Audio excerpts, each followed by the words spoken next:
Hello. So I missed out on saying, yes, nice beard, Joe. Hello, hello, hello, everybody.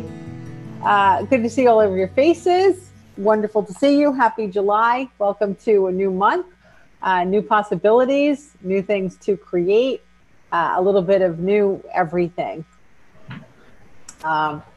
Just so I remember to tell you, I put prompted by your guides, probably Thomas Edison mostly, we put a new event on the calendar, which is further into the answers.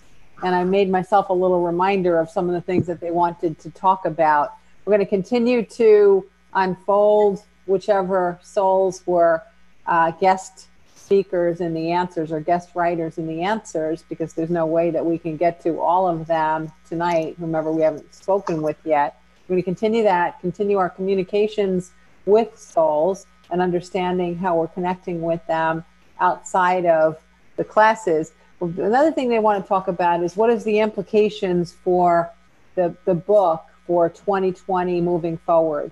There's something very symbiotic and rhythmic about, we're talking about this in 2020 and the book was channeled in 2015. And I didn't think anything about that when this idea popped in my head. And this really was prompted by a client who kind of asked me to talk more about like some of the guest writers in here. So it wasn't even my notion thinking, oh, it's the 15-year anniversary. So it's interesting how everything coincides, which is a purposeful intersecting of events. The other thing is that the group of souls that have channeled that book through me, another thing that they want to talk about is what's up next. Like, what are their plans? What are they doing? You know, whose house are they hanging out at? You know, are they going to build a koi pond in their backyard, or are they going to, build a jet? But really more so, how are they going to take their focus of their group, their collective positive energy, and how are they going to bring it forward to humanity in new and visible ways? And of course, us as an extension of that group and us, our higher selves, being a part of that group, we'll have a hand in it because we have a direct line of communication to the souls that are not here physical. So we don't have to always just wait for hints or signs. We can tap in more directly so that we can be of even stronger value in implementing some of the suggestions that they would bring forth, because they have such a high perspective of all of the components of how people are thinking and feeling and what's going on in all different areas of the country. We don't have that global view. No matter how much we try, we can't possibly have the unrestricted liberty to understand the human journey in 2020 the way that they do. So since they don't have the encumbrances of being human, having us as allies in the physical and being able to connect with them and put forth their suggestions that we would like to put forth, then that totally is a great mutual relationship. I didn't plan on saying any of the things that I'm saying right now, but what we're hearing them say is that part of the exercises in them letting us understand them in the physical, how they interact with us, Thomas Edison and Ayn Rand and Montgomery Ward and so on. Part of this exercise is allowing us to see that we do have the clarity to be able to get more direct messages. So the partnership that has been developing, you guys individually with souls and me individually with souls, that this can be far more laser focused because they now have more people that know how to attune to them, right? That makes sense. Okay. I was personally a little blown away by exactly how much presence Thomas Edison had during the last couple of weeks. It was almost unstoppable. And I think if he had the ability to take a light bulb that wasn't working and then illuminate it for us through his vibrational energy, he would have done it. But the little trickster can't do that. So I have had quite a number of things where I'd knock over a lamp and the bulb would go out, or just yesterday, even I was thinking about something, and I was getting really intense in this thinking, and a light in my den that has never, ever, ever, ever once gone out, went out, and then came back on. And then later on, 5 minutes later, I was thinking about this intense thing again. I mean, it was positive, and I was thinking about it again. That light went out again and came back on. Now, it hasn't happened since. It never happened before. The bulb didn't burn out. I was nowhere near the lamp. And then we didn't get a power surge because nothing else in the house had flickered or moved. So the specificity of that, I sometimes think that, we take this so seriously. Like, is it you? Is it not? Are you there? Can you hear me? Can I hear you? We get so caught up in the logic of it all, and they can just kind of push all that aside and be so playful with it as that, come on, what more would you like me to do, right? What more would you like me to do to let you know that I am here and I am lighting up your life, and I'm lighting up those channels and helping you see things. For me personally, reading your stories and having so much electricity over the last few weeks from him gave me a new feeling of a personal connection to him, because as I told you guys when we started, he was not the soul that I had channeled that I felt a direct affinity for. I felt respect and I felt, happiness, but I didn't feel a directness. And so it's kind of cool that I feel a lot more directness now. Okay. Definitely. And I was thinking about this. There's always controversy when there's a great piece of work out there that people are kind of debating the authenticity or the authorship, or who gets the patent, or who does this, and who's the good and who's the bad and all that. But one of the things we have to remember, that for a person to become partnered with an idea, and their name historically is paralleled with that concept, like Edison and the light bulb, whether or not he was the primary inventor, whether or not he was entitled to the patent, all of this stuff that can sometimes get us tripped up. The vibrational energy of Thomas Edison had a major hand in it, getting known, and also had a major hand in his name being tied with it. So vibrational energy is sometimes as significant as the body of work that a person left behind. But what we can be sure of is that the effort and the dedication and the persistence, that's a quality that Edison has proven over and over again to have demonstrated in his physical life. And I think we can certainly see through our electrical happenings over the last few weeks, and light happenings, we can certainly see that he's still proficient at it, and he's still persistent at it. Okay. Throughout the night, of course, please type in any messages in the chat room, even if I don't get to every question, and I really do my best to get to every question. I do a good job at saving the chat history later. I've learned how to do that, so I can go through and read things. So if there's something really big out there, you never know, it might wind up being my Facebook post for tomorrow. I might even answer you directly, or I might add it to whatever it is we're going to talk about here. So don't hesitate to put in any questions that you might have. Okay. Okay. So any questions? Just thought I'd throw that out there. I'm going to start out with a little story tonight. When I began to visit the energy realm, and of course, as you can imagine, it was surreal and it was heady and it was phantasmical, and it took a lot of adjustment for me to figure out how I was doing it, and to make value of the experiences that I would have. One of the homes I landed in quite often in the very beginning was the home, and I'll explain what I mean by home, but it was the home of Seth. And Seth is the entity that was channeled by Jane Roberts, primarily in the late 60s and the 70s. I'm going to just put you on so I could see everybody, but just raise your hand if you're familiar with Jane Roberts and the Seth material. Can you raise your hand if you're familiar with it? Okay, so many of you are not. If someone would just do me a favor, just type that in the chat room so everyone can see it. Jane Roberts and the Seth material. When I started to channel back in 2005, I had no frame of reference for channeling. I had no frame of reference for the experience of auto writing. And so it took a lot for me to figure it out. But within a very short amount of time, I was introduced to Jane Roberts and the Seth material. And it was so meaningful that I was introduced to it, because at least it gave me a frame of reference for exactly what it is I would be doing.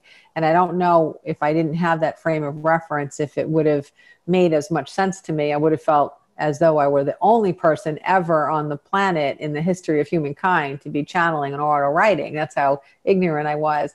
But not only would I have thought that, but I never would have been able to understand that information of value that comes from an eternal source can help people, and that it can be an effective tool in guiding people toward getting rid of masks and layers and bringing fundamental truths through. So those two things, I accelerated the quickness in being able to understand possibility through my introduction to Jane Roberts and the Seth material. Early on in 2005, I also made a point of, after 2005, I never read another spiritual work of another person. And the reason is that once I started to know how to clear my channel, I always wanted to get my downloads authentically without any encumbrances of accidentally or unconsciously regurgitating somebody else's perspective. So by not reading anything or hearing anything, then I always know that my channel is clear and that I'm tapping into information as it's given to me. And certainly over the last 15 years, there's been hundreds and hundreds and hundreds of examples where I'm tapping into the river of universal knowledge exactly at the same time that another perhaps well-known person is on the planet, and we're putting forth the same exact information at the same exact time. It's mind-blowing how often that happens.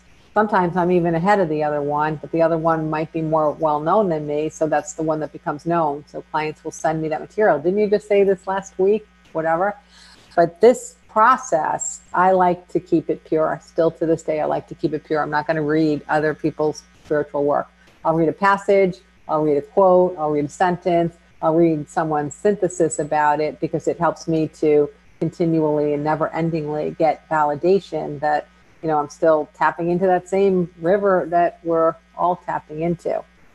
That long introduction aside, so in my travels of my consciousness, not just channeling or auto writing, when I would return to the state of consciousness of where we all reside, the energy realm is how I refer to it. One of the very first acquaintances that I made was Seth, and I would go to Seth's home. And I happened to, you know, spend a ton of time with the energy known as Seth. And it was a comfort for me, because there's something about his essence, his soul song. There's something about his soul song that's really, really compatible with mine. He has a way of communicating with me that really works for me. So he brings in, when he's explaining things to me, he brings in this science of it all, which is hard to say science of it, because you know, we made up science here, but in the energy realm there is sort of this like sciencey kind of side to it. It's hard to explain. So he gives me a science angle, like an analysis of energy and intersection and the consequences and how things work energetically. So he brings that to me, and I'm more adept at understanding love. That's like the thing when I go to the energy realm that I like to figure out. It's the thing that gets me very excited. So he has this way of taking science and putting it through the filter of the energy of the vibration of love when he's communicating with me. So I feel very comfortable when I'm communicating with him, because I understand him and the way that he thinks and communicates and the way he sees things. I'm very, very comfortable. And I use the gender him, like I've told you many times before, because he projects himself as a male figure to me when I'm in the energy realm, simply because that's my frame of reference for his soul on earth. So to keep me comfortable, he projects himself as male, because if he were to be genderless or project himself as female during my visits, I would spend effort, human effort, getting past the left brain part of, are you really who you say you are? So they make it very, very, very simple for me, okay, for me. They make it very simple for me. One exception, always an exception, is, here's one that is still, he never, ever made it easy for me. And sometimes he still doesn't make it easy for me, because he loves to play around, and he loves to unsettle me, and he loves to keep me on my edge. So he never makes things simple. He can show me himself half animal, half man, half boy, half woman, half nymph, half mermaid. I mean, he'll do anything to keep me unsettled, because he wants to make sure that I'm attuned to the soul of him, and that I never doubt that I have the ability to attune to a soul, not a physical representation of a soul. So anyway, back to Seth. When I'm in my deepest levels of connection, I can channel material that I've never put in essays and I've never put in books. It is so damn deep that you actually have to read sometimes sentences over and over and over again before you even get the meaning of one sentence. I understand it fluidly while I'm writing, but then when I disconnect and I get back to being a little more Karen, I don't understand it in my first read through. But then when I read it again, or maybe 2 more times, then I'll start to understand it again. That he has this just incredible way of taking an encyclopedia and putting it into a paragraph, which I find utterly fascinating, and I really respect it. That said, he did guest some of the passages in here, and I can tell you that he didn't do that to us. He didn't give us that feeling of having to read every single sentence 4 or 5 or 6 times before we understand the meaning. He did draw them out and simplify them. But what was really interesting when I was going through my notes back from then, and I would see the warm-up that I did with him before some of the passages in the book, they were complex and they were like over the top. And it's just interesting to have to spend some time with one paragraph and read it over and over and over again until you fully get the gist of it. And then when the gist comes through, they're like, wow, that was really brilliant. I could write a book about that one paragraph. And he's like, well, you get a paragraph. I'm not giving you a book. So I'm going to turn to one of the first passages that I came across that he authored. And I could feel my own self in here too, meaning that I knew he was being gentle by working with my consciousness when he channeled this to me. He was being gentle to me, and he was being gentle to all the readers by making it not at all complex like he oftentimes communicates. And the passage is, it's June 17th. That's the easiest way for us to do this, and some of us have different versions. And it's really kind of funny because I know him as a soul, but if you only know him through the Seth material and Jane Roberts' teachings, you're going to find maybe this other side of him. I found it interesting, but it is really the true essence of him. And it starts out, I'll just read the beginning. What an extraordinary day. The sun is bright and blue skies abound. The air is misty with a cooling breeze, taking the edge off the intense heat. Breathe it in, feel it all around you. I feel as good as the day. I am warm and sunny and filled with good cheer. There's nothing that can ruin this day. And when it's interesting, because when I am, visiting with him, that's exactly how I feel. And I would never say good cheer. Would anyone here say good cheer? None of us would say good cheer. This is an essence that when I'm with him, he feels like good cheer. he feels like he's got this little bit of an old-fashioned kind of vibe, and he just feels like he's perpetually living in a happy, sunny day in a gentle, manly kind of way. He goes on to say and talk about how we can have this wonderful day and this wonderful experience, but humans just, they get so caught up in their own misery that they could have this available moment to them and they just throw it away because they find a reason to worry. Oh my God, is the sun going to give me cancer? Oh my God, is the sun going to burn my lawn? Oh my God, is that breeze mean that there's a storm coming? Oh my God, it's only 3 months until, you know, hurricane season. And what his point is just to say, like, it's a human habit. A human habit is to take something that's so simplistically good and clear in front of us and to just toss it away and find something uncomfortable to replace it with. And so whenever we're done here, it's a good passage to go back to. And it does happen to be one of them that over the years, I've made memes about it. I've done passages about it. I've written essays about it. And the line that, until I started to do this research for the class, I was not remembering that the lines came from him. But the whole concept that he brought through is the magic is all around you if you just stop to listen. The magic is all around you if you just stop to listen.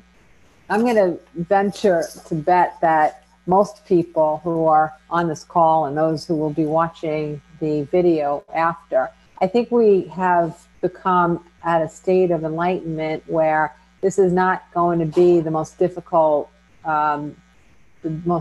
step of enlightenment for us. Most of us kind of get this, and we get that our focus and where we choose to put our energy is a choice, and that if we're choosing to make it ugly, that's our choice. And if we're choosing to make it happy, then that's our choice. And in every circumstance, there are going to be things that align with either perspective.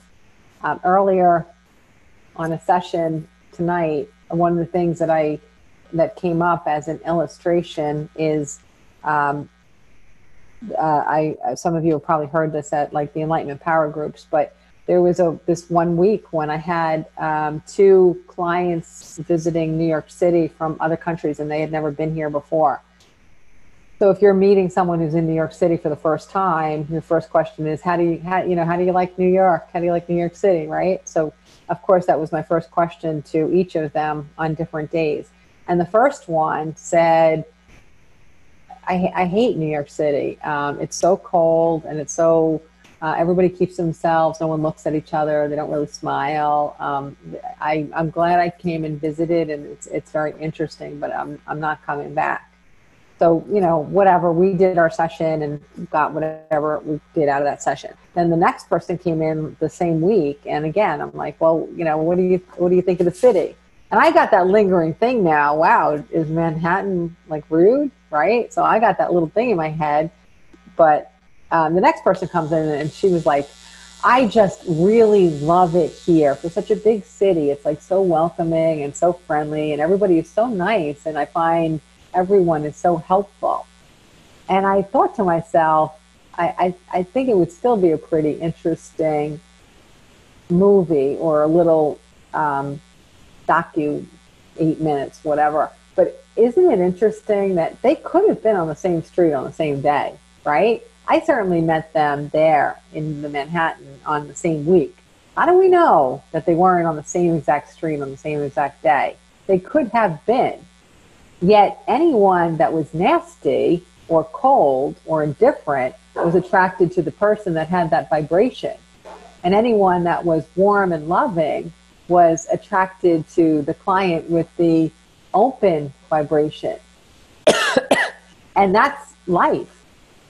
And I think that's exactly what Seth is saying, that your day is not dependent on what's happening outside of you. Your day is dependent on you. And I like that. So read up. He appears throughout the book here and there, and next time I'll even make a list of every time Seth appears throughout the book.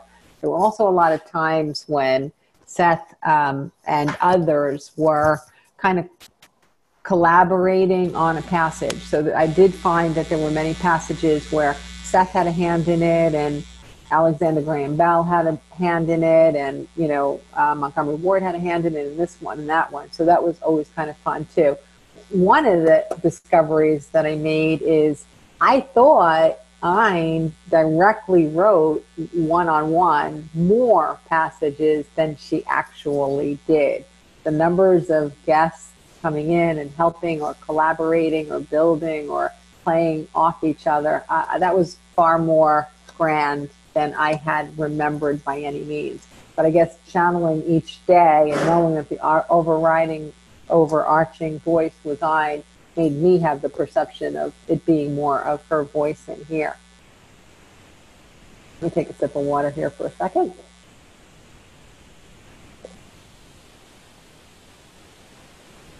Okay, so let's talk about how Seth would like to connect with you.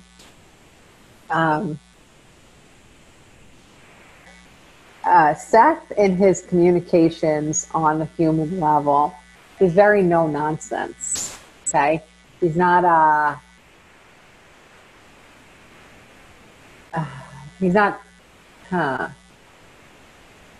doesn't have a very touchy-feely approach. I guess he's so kind and so generous and so gentle. Well, I don't mean to say that he's not, but he's not going to coddle. He's not a coddler.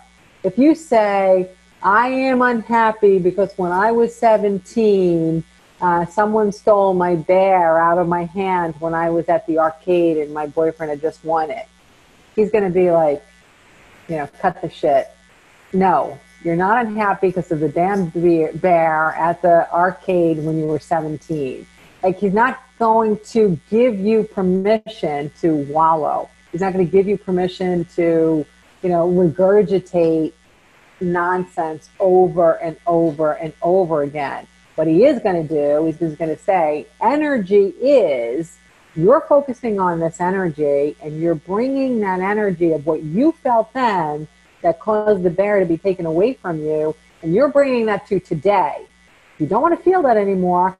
Stop revisiting it and stop being that energy today. Okay? So that's what he'll do, is he'll take everything and boil it down to the components of energy. The components of energy. What I'm about to say next is not my choice. It's his choice. Okay? I am not authoring this. But he wants to use an example of simply something like Corona. No, Corona is not simple, but this is the example that he's going to use. It's interesting because this popped up in a session today too, and I didn't think of it as anything more than finite in that particular conversation. But when we became first aware of the virus, the information that we had was that the people who were at risk were people who were over 90, over 80, over 70, period, right? So as we were, unfolding those first few weeks, I'm always getting information as to why, what does this mean, what's the energy behind this, and so on. And what I had recognized straight out is, there were a bunch of people that were starting to get angry, or if we don't take a lot of precautions, are you trying to tell us that the over 80s are dispensable, that people, that they will just let people over 80 die and that's okay? And so there was this back and forth a little bit about the value of life. Is it less when you're over a certain age and more when it's younger? And so, everything that happens when it makes a lot of news, more people are focusing on it. So you're going to get myriad opinions adding their energy to that happening and adding more suggestibility into that happening. So until the point when people were starting to say, we need to be cautious, regardless of the fact that it only seems to be people with compromised immune systems and the elders that are actually having a fatal experience with this illness. And then there was this uncomfortable debate going back. What I was getting at that time is that again, it's not something you can really talk about in public yet. But when we get to a certain point in life, a lot of people, and maybe I'll get there then, and maybe you guys will get there then, there's a lot of people that just feel like the world has changed around me so much that I really feel like my day is done. My day is past, okay? Whatever I am focusing on as the magic of life, it's not coming back. And many, many people in their older ages, they get very, very uncomfortable with the way that the world is unfolding. It's common. You know, we hear it all our life. You sound like your grandmother. Or, well, I sound like my grandmother, right? It's natural to have some level of resistance to change if it doesn't align with the characteristics and the traits that we were taught to value when we were growing up. And so there's always going to be people in the older generations that feel like their day is done. And, you know, there's a way to do this peacefully, or there's a way to do it that doesn't feel as peaceful. And to do it peacefully means like, you know what, I've really enjoyed this chapter. It's, you know, high five. I've had a great experience. I'm really grateful for it. And I'm ready for the next chapter of my soul's experience. And then there's this gentle letting go and a return home. The uncomfortable way to do it is to do it with anger and some resistance, like kids today, or life sucks, or I would never want to bring a kid into the world like this, or I don't even want to see my next grandchild be born because the world is so messed up. And then you kind of going home to escape from what you think is a mess, but you're doing so with angst. You're doing so with pessimism instead of with optimism. Now, an illness or a dis-ease is oftentimes a reflection of where your focus is. So there were many people who died of corona early on that actually were unknowingly just ready to go home and pass on the torch and let the next generation figure out the stuff that's going on the planet and how to make it something that would be more aspirational. And so that's actually okay. Like, we don't need to be the judges of what particular vehicle for a return home a soul in human form chooses. It's not a conscious choice, but it's still not up to us to choose it, right? Now, as this debate went on, what happened was the vulnerable candidates for death by corona began to expand. And it didn't expand because the disease got more pronounced. It expanded because so many people were putting focus into the possibility of death from it, that other people were starting to bring that in as a mechanism for their own return home, right? It's not to say that someone is bad or someone is good or someone is pessimistic or someone is optimistic, but there is a vibration in what someone is primarily thinking, feeling, believing, and the actions that they're taking that will be magnetic to whatever challenges they undergo. Okay? So we have this idea that preserving life is the most important thing that we could possibly do, is to preserve life. I don't know that extending life is necessarily the best primary goal. What I think is the best primary goal is to expand enlightenment, to spread joy, to spread love. I would rather be joyful and filled with love and die at 52 than to be miserable and hating reality and being, suffering from the hands of dysfunction and abuse when I was a child and live to 99. So sometimes we have to just understand that energy is what creates reality, not experiences as they unfold. We are the co-creators based on where our focus is. So as I said, this is not what I would choose as a topic for tonight, but what Seth is trying to tell us is that we keep getting it wrong. We keep making it sound like everything is random, and there's nothing random.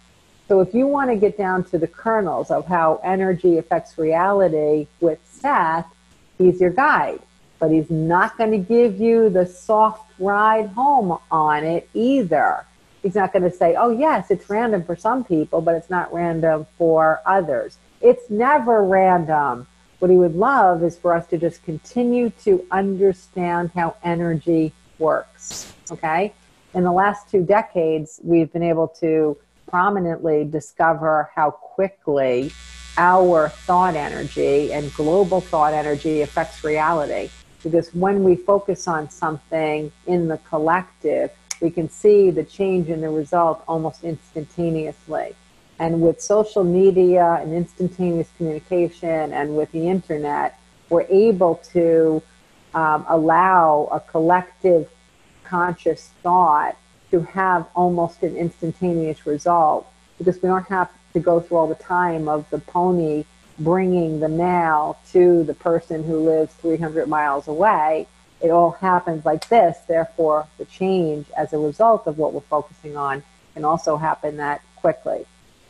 So if you are managing any situation or curious about any situation where you want to understand the fundamental energies behind the circumstances, then he's your guy. So put yourself in a circumstance where you feel relaxed, you feel connected, you feel unencumbered, you feel optimistic, and you feel open-minded. And in that circumstance, allow yourself to feel the connection with Seth and ask perhaps some questions in writing or in your head or in your pre-sleep state. Ask Seth to explain the vibrations. Ask him to explain the energy behind something that you're wanting to figure out. So be your guide for that. And it's a very fun thing to be with a soul that's so kind and so loving and so no nonsense all rolled into one. Like, we don't necessarily think that so generous and so nice and so loving and no nonsense could actually be one and the same, but it can. All souls without bodies are very, very loving and kind. And Seth just gives us a delivery that cuts through things, in my opinion, more quickly than maybe other souls that gently guide us with crumbs to our own discovery. Seth will kind of jump in there and get it done a little more quickly. Any questions before I turn to the next soul that might want to come in tonight? Because we got Seth here live. He's all there for you. He's right there for you.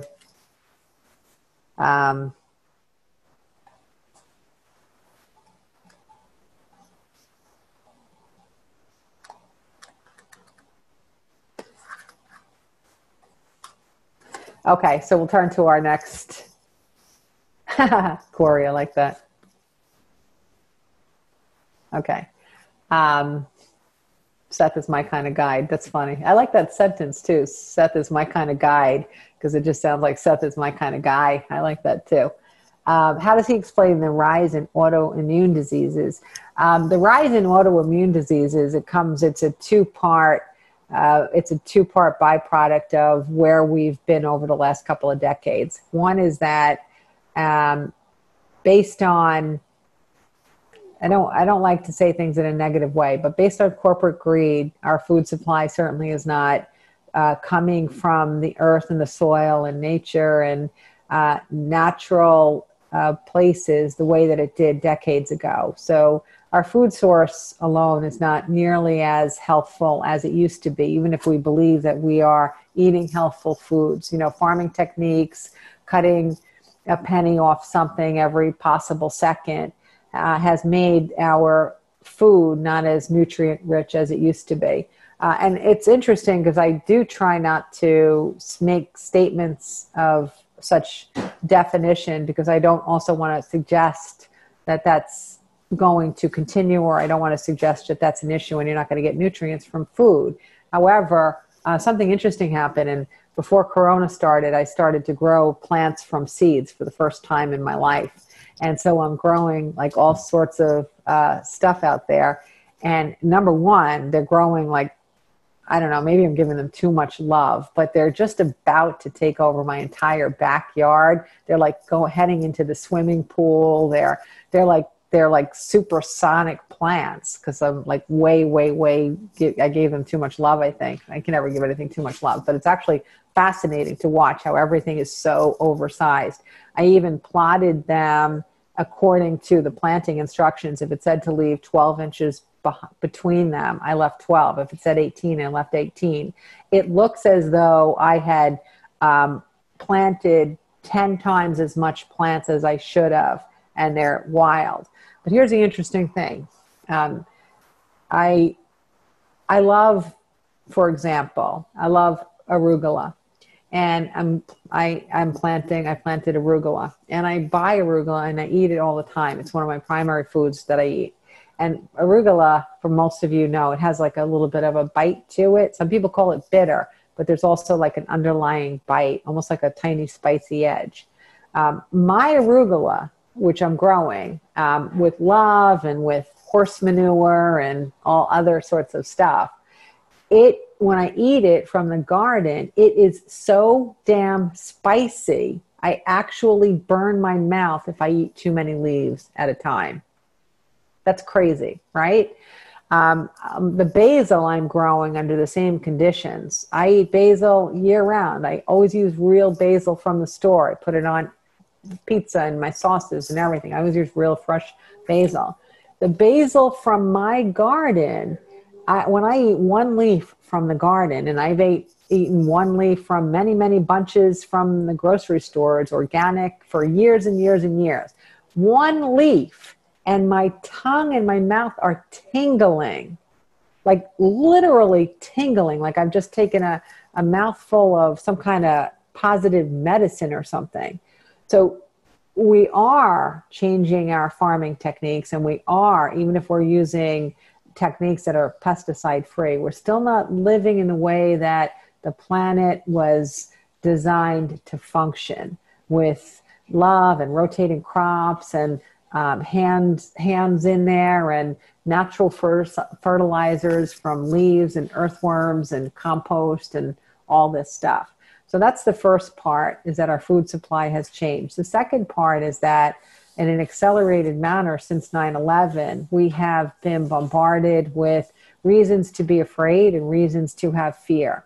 The lack of feeling safety, and then coinciding with the advent of pharmaceutical ads, those different fear-based happenings and the bombardment of those fear-based happenings have also depressed our autoimmune system, because those messages are coming in and our cells are eating up those messages. And if we have worry or doubt, and we have more focus on our bodies and our safety and things that used to feel natural, then that's going to change us on a cellular level and begin to break down what would have been the natural rhythms and the natural pathway of our autoimmune system.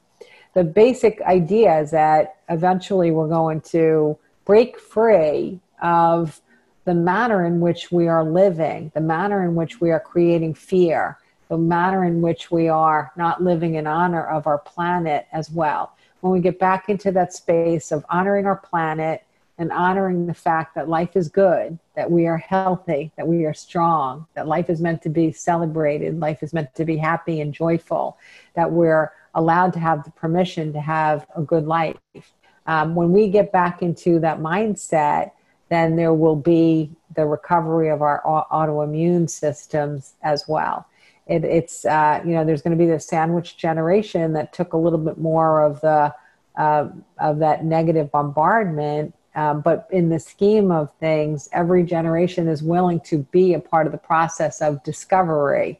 It doesn't mean that it's easy, but they are willing to participate in discovery. Sometimes it's not an individual's separation from natural good health that can evoke tremendous change. Sometimes it's a generation of people's separation from natural, good, vibrant health that can cause some pushback on the way that things are unfolding and the way things are, in order to get us back to being aligned with honoring the planet and honoring joy, living in joy.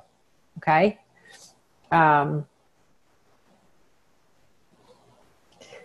Thank you. I agree. The positive end of it sounds so refreshing and wonderful. I totally ask I mean, I totally agree. I totally agree. This, sometimes like, how do I plow through? I see the same things out there that everybody else sees. I'm not immune to it. I see it all. But how do I plow through? I am so focused and have been since 2005 on where we're going. I always figure, I don't have the luxury to get knocked around by planet Earth. It's just not my role. And it is a luxury to wallow, and it is a luxury to commiserate. I'm not going to take that luxury. I got better stuff to do with my time, which is building the space of where it is we're actually going. Absolutely. Diana, is there a way to ask Seth to come in sort of like using a mantra when you meditate? Yes. Let's begin it with saying something to him like, Seth, I value your wise counsel. Those are his words because he thinks it's funny. Okay. He thinks it's very funny. Okay. So Seth, I value your wise counsel. I mean, he's making that up, but Seth, I value your wise counsel. And I love the way that you cut through to the most basic raw ingredients of every challenge or discovery that's available. I appreciate you coming through with your wisdom and your perceptions and perspective about energy and the simplicity of how to create the happy reality that it is that we love.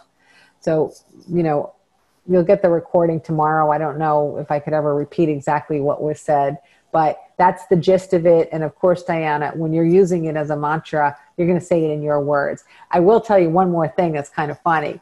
If you meet up with Seth, and if you have the ability to see guides, he's going to project his image as he projects it to you.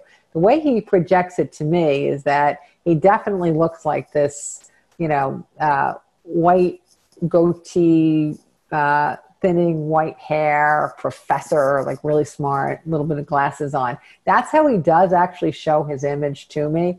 So the good cheer and wise counsel, he's got a little bit of that in him, at least that he models to me. But it helps us to identify him comparatively to other souls that we might be connecting with. Okay, we're good, Diana?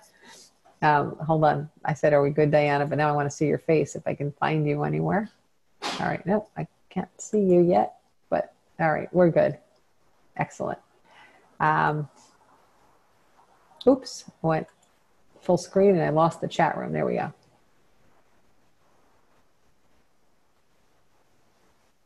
Okay. I think I hit most of these so far.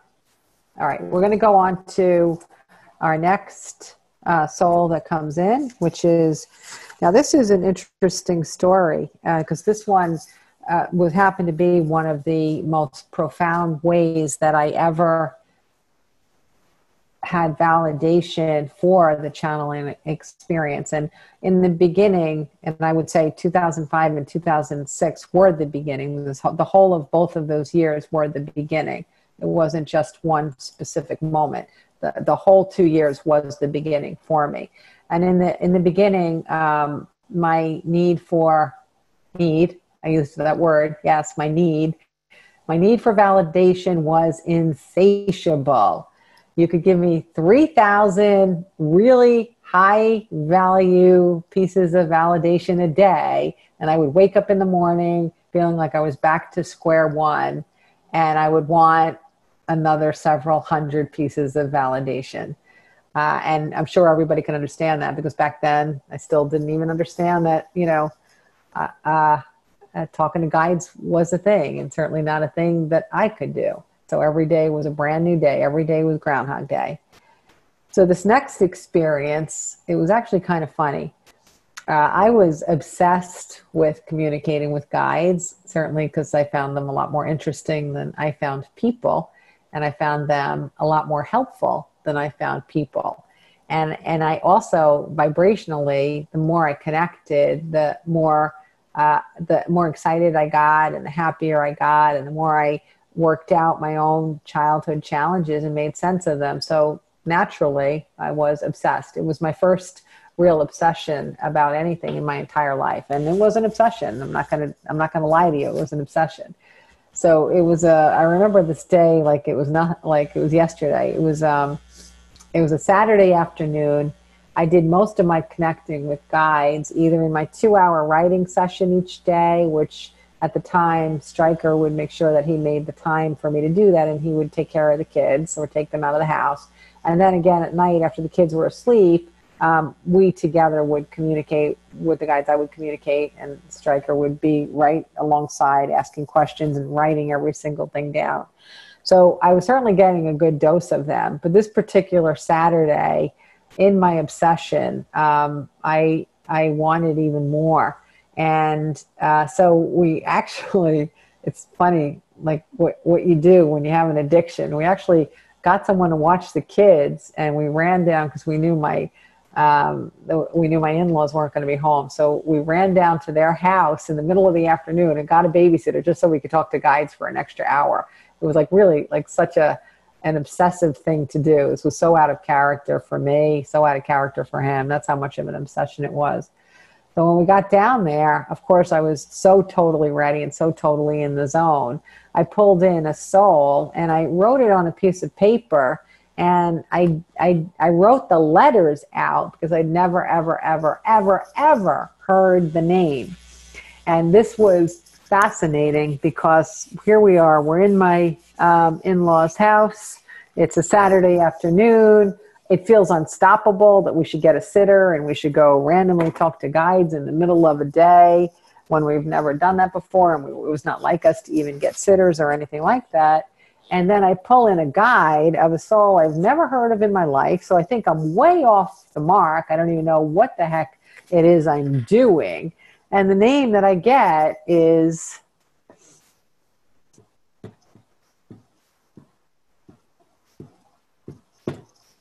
I think that's how it was spelt. I can't remember. Maybe I think that's it though.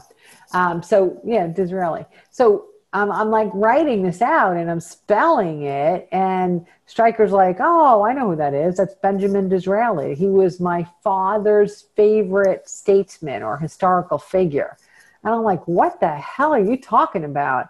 I've never heard of him.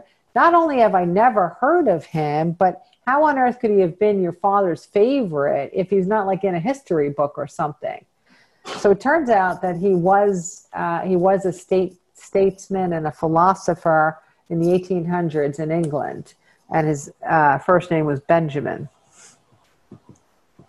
So it's really interesting that here I am in my father-in-law's den when this soul comes through. It was almost as if the vibrations, it was necessary that I get myself there. So somehow the energy would be more open and available to me. And then I brought him through. So this was on July 3rd, 2005. And that's the passage that he channeled for me once I discovered who Benjamin Disraeli is. After the fact, I did research him. And I got to tell you that when you read his quotes, there's no doubt that he was connected. The quotes of his philosophy or his perspective and the way that he shared things, they cut to the quick. They were clearly connected. He clearly, on some level in his earthly life, was channeling exactly the same way that I do. And so the validation came, it was a multi-level validation. Number one, I'd never heard of the name. Number two, I channeled him. Number three, it was my father-in-law's favorite historical figure, weirdly, right? Everyone here, who's Benjamin Disraeli, favorite historical figure, right? Raise your hand. And then the last part was that once we researched him and found out that he certainly was connected, that happened over and over and over and over and over again. And actually, Jeannie, who's on the call, she can attest to it. Nod for me, Jeannie. That I would bring in a soul, and I didn't want to research anyone for the same reason that I don't want to read anybody's body of work today, because I didn't want to contort what I was getting. So when I would bring in someone new, she was actually the one that would research. And over and over and over again, she would find that all the souls that I brought through who had been known historically, actually there was strong evidence of them being intuitive, embracing intuition, explaining the magic of our eternal existence in time after time, whether it was an artist, whether it was a scientist, whether it was a philosopher, whether it was a composer. But over and over and over again, she would find the evidence where somewhere in their physical life, they kind of admitted that intuition is more important than intelligence or something to that fact. But they would always talk about how I'm just a channel, or I didn't do this, someone did this with me. So this was another example where you could see he was tapped into the river of universal knowledge, and you can see that by the body of work that he left behind. So let's see what we can find on. Here's I'm going to read the opening paragraph of his passage. You wouldn't get angry with a character in a book for long, would you? A good writer will design the plot to entice you to feel attachments to the outcome and the storyline. You will root for some and despise others. When the book is finished, you remain angry with the villain. Of course not. You knew it was just a piece of fiction. You were gripped and escaped reality for a fun romp. But shut the book and reality is back, right? Not really, not at all, to be precise. Your reality is no different than the book you just read, except that you cast the villains and the angels. And I can remember very much so when I channeled that passage, something clicked for me. Something really clicked. I think, like, all right, obviously Benjamin's here, so he's, sometimes when I say I think most of you know when I say I think, that means this just in. So I'm saying I think because this is coming in and I'm booting it up, so I'm unfolding it, right? But I think that a really good example to model how we live is, it's fascinating when you see a couple that had been together for a long time, whether they're, whether they're married or unmarried, male and male, female and male, I don't really care. But a couple that's together for a long time, they've made this decision to be together. They're co-creating life for whatever period they're co-creating life, and whatever that looks like, doesn't matter. But this bond is based on this vibration of love and support, and there's such a desire to be a part of this experience, this co-created experience. Now you flash forward, and triggers happen, and disappointments happen, and someone doesn't feel supported, someone doesn't feel loved, someone feels hurt. And what they're doing is, through each other now, they're playing through the unfinished story of their childhoods, and they're playing it out on each other instead of going back to their parents or their families of origin and playing it out with them. It's a very, very, very common story. But what is interesting in the human construct is that if we don't sort out why we're allowing ourselves to be so triggered now with someone that we selected to love, to co-create with, if we don't sort out the stuff behind the story, we act as if we went from love to hate. So a lot of times relationships break up and there's such vitriol. It's so dramatic, the change. How could you be in love with this person and now you want to destroy them? You know, you're wishing them dead. In some cases, they're killing them. And this is the same exact idea of what Benjamin was putting forth, is that however you cast a character in your life, no one's casting that character except for you. Even if you do a plot twist in the middle and say he's a good guy, he's a bad guy, or he's a bad guy and then he's a good guy. The people in your life are not doing this. You're doing it. You're bringing them into your life, and you're the one that's writing up their script for them as it plays out with your storyline. And so this really hit home for me. So what I started to consider a lot in those years was I would start to look at different people in my life, and I would start to think about what story was I casting them in? What was my portrayal of their character? And it became noticeable that you can't make a person behave any way at all. If we did, we'd all just be a bunch of marionettes, you know, manipulating the world at our whim. We can't really control anybody's freedom or their free will. But if we put enough focus into the character that we create about them, for better or for worse, that part that exists within them will step up to our characterization. Okay? So let me give an example. So an example would be that I've had cases where my intuition with a client was that that their mate was like faithful to them in whatever sense the client wanted them to be, whatever their definition of faith was.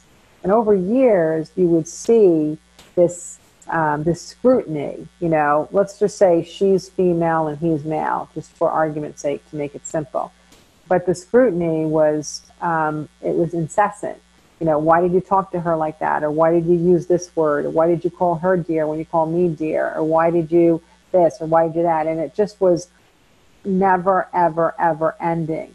And then we would talk during sessions, and she would be like, I'm so afraid he's going to cheat on me. Here's what happened with the last guy. I'm devastated. If that ever happens again, I don't know what I'll do. I'll die. I'll be alone. This is horrible. So this story that hasn't even happened just keeps getting bigger and bigger and bigger. And I try to redirect, but if I didn't, you know, if I didn't have the opportunity to be able to be heard or have them integrate some suggestions, it can get out of control. And what inevitably will happen is that that portrayal, that characterization that she portrays of him will inevitably become that character. And I'm not saying, I know that sounds like I'm saying that she would cause him to step out of the relationship, but if there were a spectrum of possibility of what choices he would make in the future, being loving and trusting would bring out one part of the extreme, and being jealous and fretful and wary and afraid and possessive would bring out the other end of the spectrum. So we have a hand in what side of a person they are showing us, simply by how we write their character into our play. And there is no person that has an absolute personality of any sort. And most people don't even know who they are. So the spectrums of different characteristics that we have within us, they're going to be modeled based on what our experiences are. And sometimes they'll be exaggerated, and sometimes they'll be less. And some of the good will come forth with some people, and some of the not so good will come forth with other people. I remember during this period also, I had a lifelong friend. I'd been friends with her since I was 14. And I'm like a really ongoing friend, not just an occasional friend. This was a friend. And during 2005 and 6, when I was channeling and I was, you know, peeling off my masks and layers of childhood and changing and growing and exploring and changing my energy and increasing my happiness, when I was going through this, all of a sudden, she and I started to separate. We didn't have a fight. We didn't have an argument. We didn't have anything. We just kind of drifted apart. And I didn't know why, but I was so busy with what I was doing, I kind of just let it be on the back burner without fretting about it too much, because I was learning to not fret. And I also, this is an interesting part, she did not know what I was doing. You know, she was a very intelligent person and, you know, very organized and very left brain, but I wouldn't share with her my experiences because I wasn't sure how to broach it. It was unfamiliar to me. It went against my own intellect, and I had to kind of keep building up my version of proof and evidence in order to become comfortable on my own. So I certainly wasn't going to share it with her. And so when we started to separate, it wasn't because I had told her something phantasmical and she was like, "You're weird, I'm out of here." I didn't share anything. And what wound up happening is that we drifted and we drifted and we drifted. On occasion, I did that thing that humans do: make new friends, keep the old. Some are silver and the other's gold. So I did that thing where, oh, she must be a gold friend. I got to make sure I, dial her up and keep that thing going. But what I would do also is I would talk to guides and say, what does this mean? Why is this? We haven't had an argument. We haven't had a disagreement. We've been friends forever and ever. Why are we separating for no known cause?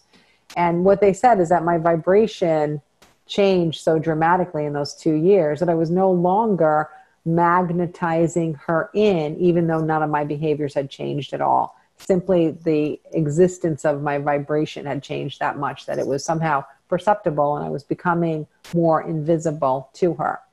But one of the things that was really interesting is after she wasn't a part of my life, and I would think back, now I would normally send her a birthday gift, and so her birthday would come, or one of her kids' birthdays, and all these occasions that for so many years I had been a part of. And so you think about somebody, right, at different periods of the year. And when I would think about her, it occurred to me that I didn't miss her, which was bizarre. Like, why did I not miss her? And so I finally went and I missed her kids, I missed her husband, I missed the families getting together, I missed that, I missed the friendship, but I didn't miss her. And so I eventually talked to guides to try to sort this out. Like, why is it? Am I cold? What's going on here? And they had me think about it, and they said, do you think you ever really felt like yourself with her? And I thought about it, and I was like, you know what? I didn't feel like myself with her. I always felt like she was superior, or that she thought I was inferior. And I never realized it since the age of 14, that I never felt like myself with her. Now, I'm sure there's other people in her life at the time that felt very much like themselves with her. So I got to see this philosophy of Benjamin Disraeli's in play, that in the spectrum of communicating and connecting with people, that brings out their confidence in themselves and their you-ness, their uniqueness. I brought out the part of the spectrum that didn't allow her to bring out the me-ness, that didn't allow her to bring out the uniqueness in me. So it was interesting that for whatever need her relationship with me was fulfilling from 14 until that age, I was not whole enough to bring out the end of her on the spectrum of being a confidence builder in me, bringing out the best in me. So then I got to see that this is what we do. We cast the characters in our play, don't we? Because other people took her and put them in their play, but she would come from the other end of the spectrum in that regard. So it's just a fascinating thing to see. It's not that we can control people's free will. It's that our perception of what we are casting someone in, how we're exacerbating the idea of a certain trait that they might have, or a feeling or emotional response that we have to their behavior. We're going to exaggerate that behavior or that interaction technique with us, and then it becomes bigger. So I know also during those 2 years, and I'm going to say that I'm sure Benjamin had a lot to do with this, but I developed a strong philosophy, and probably a lot of guides helped me with this new philosophy. But my philosophy became, and I do my best to live by this to today, I want that every person I meet feels at least as good having met me, if not better. So my philosophy is that I don't want to come into someone's life and leave them feeling worse than they did before they met me or interacted with me. And I do my very, very best. I don't want to be perfect. I'm not perfect. And I have a human side as well. But I certainly strive to leave every person that I interact with better off, or at least as good as having met me. And when I when that's my philosophy, then I'm not going to bring out the exaggerated elements that might lie within a person that may come on the extreme of the most difficult aspect of their qualities. Do you follow me? So those will be subdued. So time and time again now with working with clients and working with couples and working with families, time and time again, people are whispering in my ear, you don't know her like I do, or you don't see sides of her that I see.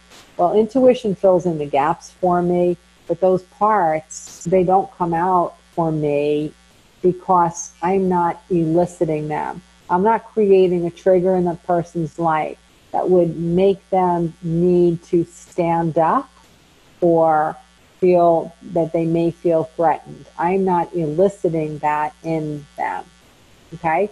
So you too have that same quality that you can, by being the version of yourself that you would choose to be, you can also bring out more of the best in other people, and while they're with you, subdue the qualities that you might find to be more challenging or difficult. There's a lot of writing here, so let me just see if there's anything I have to catch up with. Oh, Susan wrote it out. That was so nice. Ah, very nice. Wow, that's really cool. So does the idea of self-fulfilling prophecy work in this area? Totally, totally, yeah. But I do find this to be the exception to the rule of us not being able to modify or change anyone else's behavior, right? It's so important that we know everyone has free will. And so we can't save people from themselves. We can't, quote unquote, correct their behaviors or, get them to see something that they've forgotten. We can't get them to awaken. We just can't do any of this. However, our perception of what they are capable of will oftentimes be lived up to, right? So, teachers hold a lot of children's lives in their hands when they make a decision within them about whether, I'm going to say this like from human, I would never say this, but whether a kid is smart or stupid. If a teacher has that perception, then the child will most definitely exaggerate or play down whichever experience the teacher is eliciting or subduing in that spectrum, right? And interestingly, the level of influence a teacher can have is that one challenging year that one child has with one teacher can cement the exacerbation of a poor quality on any spectrum for life until they're old enough or intuitive enough to learn how to peel that back off, right? Does that make sense? I see Corey nodding, so I think everyone understands that. Oh, Kelly, you had a big aha in reading this passage in the book too. Yeah, I really did. I do remember. There was certain things in here that really kind of like grabbed me and changed my life when I read them, and that was certainly one of them. Okay, so let's go. As I'm going through, we've communicated with a couple of souls tonight. We communicated with Seth. Now we just communicated with Benjamin Disraeli. What I'm doing is I'm adding to the numbers of souls that you can have some intimate understanding of them as souls without bodies, so that when you're working toward developing your own connections or your own allowance of letting a guide come in and communicate with you or show you something, it's not about, trying 7 a day, different guides and trying all different techniques. It's just to kind of broaden your understanding of how possible everything is and how souls who had bodies and don't have bodies anymore, how they're really not off limits to us, and don't think that they're off limits to us, because they're not. The souls are not better than other souls. We navigate a lifetime where people are telling us we're not enough. Souls go to the opposite when they get our ear. They try so hard to get you back to remembering that you are enough, that you are worthy, that you are brilliant, that you are unstoppable, that you are everything. And so there is no soul that we're communicating with here that's better than you. They might have a different focus. They might have a different vibration. They might have a different predilection toward what they're working on right now in their soul's journey. But they're not better than you. It's an honor to connect with a soul, no matter where or when. But it's an honor for them to connect with you as well. So take that in. It's an honor for them to connect with you as well. Okay? Take that in. So let's go. I think we have time to go to one more. I had two more planned for tonight, but we'll go to one more. And this little fellow was all over the book, which is kind of funny, especially when I get back to talking about how after a person's earthly life is over, there could be this conversation like, does he deserve this? Did he really do that? Who really did it before him? Did he steal? Did he borrow? Did he invent? You know, we get all these goofy conversations at the, you know, and after a life. But this soul, he for some reason, I was kind of like talking to him, but it was Alexander Graham Bell. And I found him to be spontaneous, I think would be the best word. Okay. And that's probably why I found his hand all over this. When I was reading through my transcripts of each session that I had in channeling this book, you know, I told you there's always this writing in the beginning where they'd give me personal information, or they would warm me up, or they would tell me who I'm communicating with and all that. And a lot of times with whom I was communicating with would then give me the whole passage. But AGB, he was like, as I'm reading, I'm like, he's here, he's there, he's there, he's here. He was like all over the place. So sometimes he would just come and hang out in the warm-up, and other times he would take over the passage, or other times someone would be reciting something to me, and he'd be like, what did he say, blah, blah, blah, and suddenly he's giving me the next paragraph. So I did find him to be witty and spontaneous. I enjoyed in that.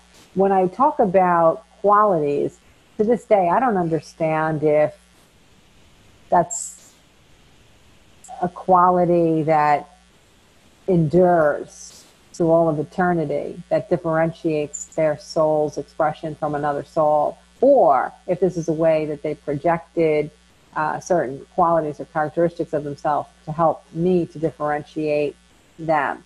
But what I can tell you is that beyond these generalizations that I might be giving you, their essence, I know their essence. Like I instantaneously know with whom I'm communicating, regardless of what they show me, or regardless of whether they're being sciencey or witty or spontaneous or subdued.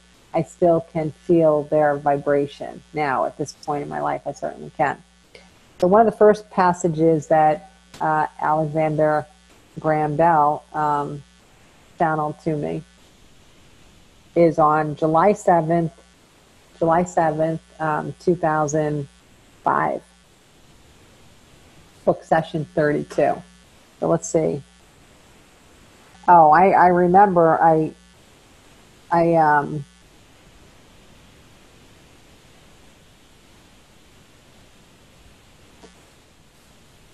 I thought it was interesting how relevant this passage is to today. It talks a lot about politics and government and war and perceptions of other countries and other people. But I wanted to read you. I remember actually receiving this particular line. I'm not going to read from the beginning of the chapter like I did last time, but I'm going to, like I said, like he's got this kind of spontaneous wit. I thought this was a pretty interesting little thing. Now for the corny part of this lecture. The strongest of all the positive energies is love. That's good enough. But this I thought was kind of funny. Love is like an acid on a blubbery fat blob of hate. It eats away at the blob until it dissolves. I love that. I really love that. It is so true. It's got wit. It is spontaneous. Definitely not something I would say, but yet it creates such a strong visual that's so easy to remember, right? Love comes in, and there's a big thing of fat, and fat is the hate, and it just goes and starts eating away at it, and the whole fat thing just dissolves. It's a great visual, and boy, is it the truth, is that, love, light, it just dissolves hate, and it dissolves ignorance, and it dissolves darkness. It brings the light in. So that was a choice little passage from him. I think when we are going through memes and looking for author quotes, you know how you find, oh, what did Albert Einstein say, and what did Thomas Edison say? We find those little memes, and they're so cute, the best things they ever said. Guarantee you're not going to find this one for AGB, but I think we should, because it's really cool, right? We'll have to create a meme. No one in the world would understand why we credit Alexander Graham Bell if we put that out there, but that's where I got it from.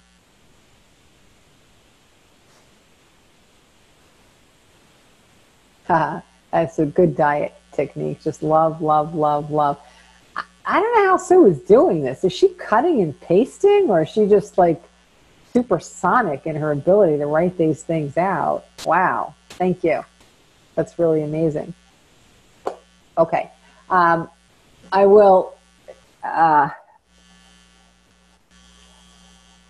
once again, I want to remind you that these are not the souls I had an affinity for when I started channeling. I had no affinity for Ein, no affinity for Alexander Graham Bell, no affinity for Thomas Edison, no affinity for Montgomery Ward, no affinity for John Lennon, and so on and so on. We didn't get to all of them. I had no personal feeling. As a matter of fact, John Lennon was one of them that I communicated with more than any, from beginning to end, and still to this day. I, as a human being, I actually didn't like him. I didn't like him as John Lennon. I really didn't. To me, he was not my cup of tea at all. I did not like him. So validating for me was the fact that he would come in, and then I would get to know him as a soul, and I would be able to understand why I felt no attraction for him or his body of work. I mean, who doesn't like the song Imagine? I'll give him that. And he had a couple other good ones in there. I'm exaggerating, but he didn't represent to me something that I felt any pull to whatsoever. Okay. And, but when I got to know him, it was so validating, because my lack of interest in him, and I will honestly say my active dislike of who he was in the John Lennon persona, was far more proof and validation and evidence that I am not making this stuff up, because I would not have selected him. I would not have selected any of the characters that channeled the answers through me. Not one would I have selected on my own. Okay? Not one. This is a cast of characters that did not hold my fascination in their last physical lives. They didn't captivate me. They weren't people I researched. They weren't people that I looked up or tried to learn more about. I probably took them all for granted in being in the backdrop of my life. There were certainly lots of other souls that I had an affinity toward, that I was fascinated by, that I read their biography, that I wanted to know more, but these were not any of them.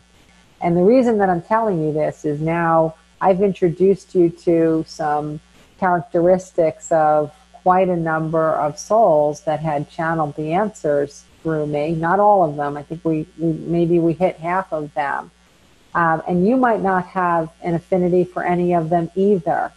I think sometimes connecting with a soul that you don't have a strong reverence for or a strong feeling of curiosity for, it's actually a simplified way of moving yourself past separation. Because by not having that predilection toward wanting to know more, wanting to connect, you're letting go of your attachment to an outcome, and you're letting go of expectations. Where if the first soul who had had a physical life that you want to attune to is someone that you have such a tremendous amount of respect for, and you hold them on a pedestal and you can't wait and you're very excited and, you know, all this. You yourself, with putting that much expectation or attachment to an outcome in your experience and connecting with them, you're probably going to have more likelihood of having a veil of separation between you and that soul. So even if you don't necessarily feel drawn to any one of these particular characters in history, it's still good practice. So now you know some basic qualities that they are modeling or ways to connect with them. And so use them and let them use you in just learning that tool of connecting in the ways that you can. I also can see in hindsight now that it made sense that Thomas Edison was the first one to come in, because for the last 2 months, we've had electricity and lights and bulbs and lights on and lights off and darkness versus light. It was a pretty easy way for us to kind of get the evidence of his presence. It was an easy way for him to interrupt our thoughts. It was an easy way for him to, or all of them, to give us the satisfaction of validation. I wish I had planned that, because it's actually a pretty good idea. Now the others, like Benjamin Disraeli and Still Ayn Rand and Alexander and Montgomery Ward, they're not as obvious. You know, you're not going to necessarily be just about to have an argument with someone and Rudolph the Red-Nosed Reindeer falls from the sky and his nose lights up and it reminds you of Montgomery Ward, right? So they're not as obvious, but at least if you continue having Thomas Edison's technique of using light and darkness and bulbs and electricity as a way to remind you of his presence, sort of the way he did for me today, it'll help you to make the leap toward some elements of connection that might be more obscure. And you can just keep practicing and keep logs of different things that happen. Even writing these souls' names down helps to give you a focal point and to remind yourself on a regular basis to be attuned to their presence. I know that, you know, our class time technically is over, but everything is on a continuum. We're going to continue. If you find that some of the souls that we were communicating with this week, a couple of weeks ago, and the first time, if they're coming in and they're making themselves obvious, please share. I'll put together another email of homework and throw them out there to you. I really think that the more examples we see from other people of how they're making their discoveries and knowing their contacts, the more it scrapes away the veils of separation between us and souls that are wanting to connect. Okay?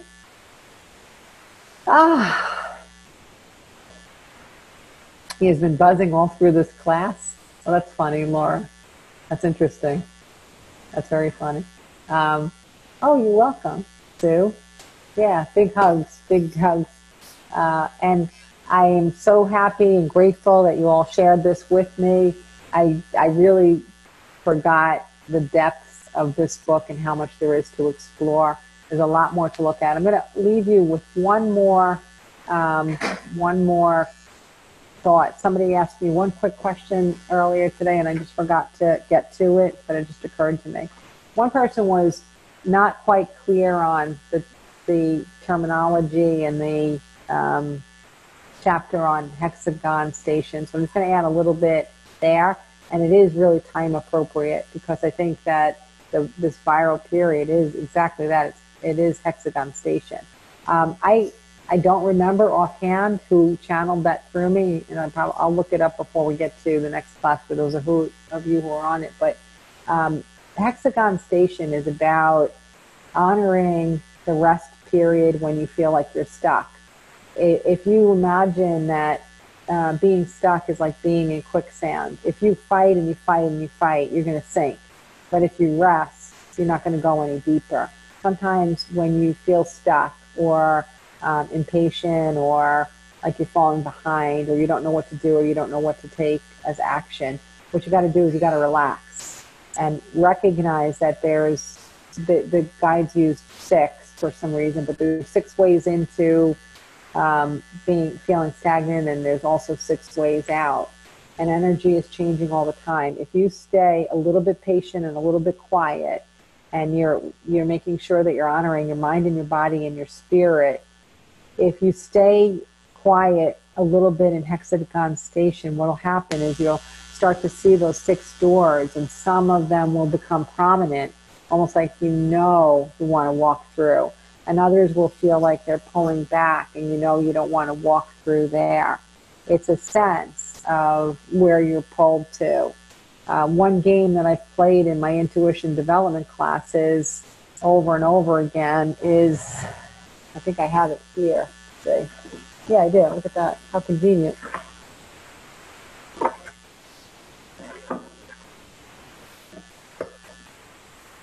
Hold on. There it is. Okay. So one of the games that we play in intuition development classes is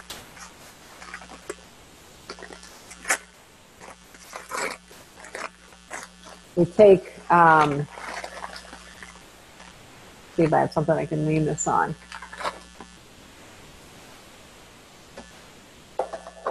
Oh, I can. Look at this.